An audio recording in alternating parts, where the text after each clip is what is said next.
अगर आपको इंग्लिश बोलने में हेजिटेशन होती है तो ये 3 स्टेप्स आपकी हेल्प करेंगे। नमस्ते, मैं हूँ लकी और मेरा मिशन है आपकी इंग्लिश में हेजिटेशन को दूर करना। तो चलिए शुरू करते हैं। Step 1, listening. जब आप छोटे थे तो आपने अपनी मातृभाषा कैसे सीखी? क्या आपने ग्रामर की किताबें पढ़ी थी? नहीं, आपने अपने मॉम डैड या आसपास के लोगों से सुनकर ही तो सीखी। इंग्लिश का भी वही सेम फंड है। तो इंग्लिश सीखने के लिए आपको क्या लगता है, आपको भी फिर इस तरीके से ग्रामर की किताबें पढ़नी चाहिए एज अ बिगनर? नहीं, आपको इंग्लिश को सुनने की आदत डालनी चाहिए। इंग्लिश कैसे सुने?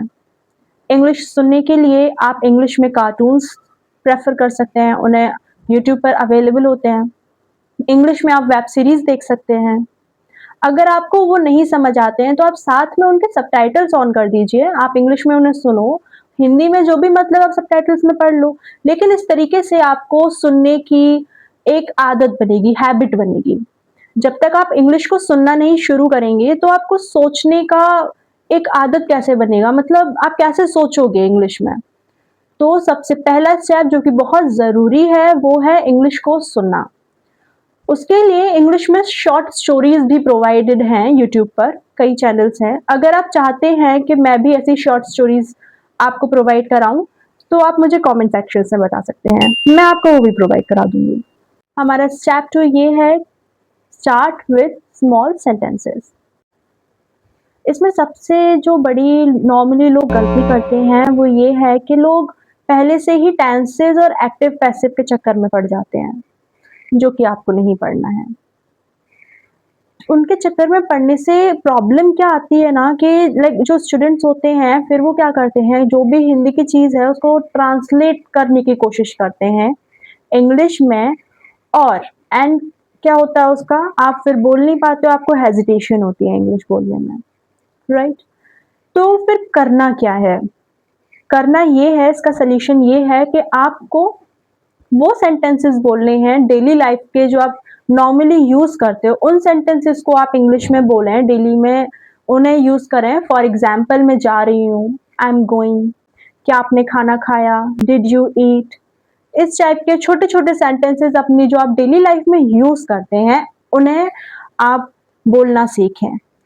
अब क्वेश्चन आता है, ये सेंटेंसेस आप कहाँ से सीखेंगे? ये सेंटेंसेस सीखने के लिए आप हमारी शॉर्ट्स को फॉलो कर सकते हैं। हमारी शॉर्ट्स में आपको रोज कुछ ना कुछ नया सीखने को ही मिलेगा। तो ये था हमारा स्टेप 2। चलिए स्टेप 3 की तरफ चलते हैं। Step 3, speaking practice. सबसे जरूरी स्टेप जिसके बिना सब कुछ अधूरा है। अक्सर लोग मुझे बोलते हैं, लकी हम इंग्लिश में सुन भी रहे हैं, नए सेंटेंसेस सीख भी रहे हैं, लेकिन जब बोलने की बारी आती है ना तो हम अटक जाते हैं। हेजिटेशन, वही वही फैक्टर आता है कि लोग हेजिटेट होने लग जाते हैं, अटक जाते हैं, उनसे बोला नहीं जाता है। प्रॉब्लम क्या है? Lack of practice. आप बोले ही नहीं कभी, आपने सुना, आपने नए सेंटेंसेस सीखे, बट आप बोलना ही भूल गए, है ना? अगर आपको इंग्लिश सीखनी है तो आपको बोलना तो पड़ेगा ही ना। बोलने के लिए मैं आपको दो छोटे से हैक्स बताती हूँ। जो पहला हमारा है the mirror technique. Mirror technique क्या है? आपको मिरर के आगे खड़ा होना है और अपने आप से बातें करनी है, अपनी आंखों में आंखें डाल के बातें करनी है, जिससे कि आपका कॉन्फिडेंस बिल्डअप होगा। वहां आपको कोई जज करने के लिए तो नहीं है, आप खुद ही खुद से बातें करेंगे, है ना? तो आप जब खुद से बातें करेंगे ना तो अपने आप को देख रहे होंगे कि आप किस तरीके से बोलते हैं। आप अपने आगे तो बहुत ही लो कॉन्फिडेंस तो नहीं दिखाएंगे, अच्छे से कॉन्फिडेंटली ही बात करेंगे। तो हमारा जो पहला स्टेप था द मिरर टेक्निक, इसको फॉलो कर सकते हैं। अब हमारा दूसरा स्टेप है रिकॉर्ड योरसेल्फ। रिकॉर्ड योरसेल्फ कैसे वर्क करता है? आप उसको अपना फोन लीजिए, अपना फोन का कैमरा ऑन कीजिए और उसके आगे बोलिए। फिर आप उसको स्टॉप करके अपनी वीडियोस देखिए कि आप किस तरीके से बोल रहे हैं। फिर इस तरीके से आप एक और स्टेप है कि आप अपना फ़ोन लेके अपना रिकॉर्डर वॉइस रिकॉर्ड कर सकते हैं। अगर आप खुद को रिकॉर्ड नहीं करना चाहते तो फिर अपनी वॉइस सुनिए रिकॉर्ड करने के बाद।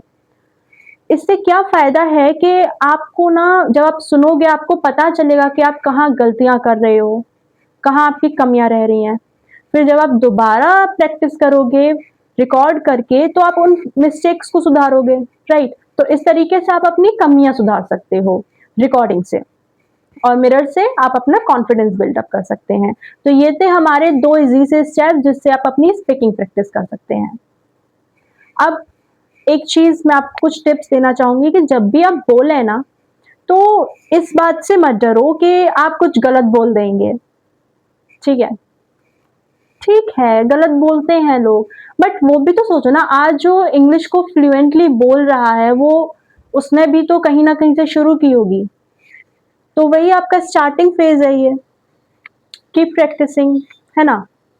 तो सबसे मेन चीज़ क्या है, आप एक चीज़ ध्यान में रखो कि परफेक्शन ज़रूरी नहीं है, आपका प्रोग्रेस ज़रूरी है। तो ये थे हमारे 3 स्टेप जिन्हें आप फॉलो करके इंग्लिश सीखना शुरू कर सकते हैं। देखिए, इंग्लिश कोई पहाड़ तो नहीं है जो आप नहीं चढ़ सकते। बोलिए, प्रैक्टिस करिए, गलतियाँ भी होंगी, लोग हँसेंगे भी, बट रुकना नहीं है, because practice makes a person perfect. और हमारे साथ अपनी इंग्लिश की इस नई जर्नी को शुरू करने के लिए हमारे चैनल स्पोकन बाय लकी को सब्सक्राइब करें। Comment yes to start your new journey in our comment sections and video को लाइक करें। तब तक के लिए keep speaking, keep practising, bye bye.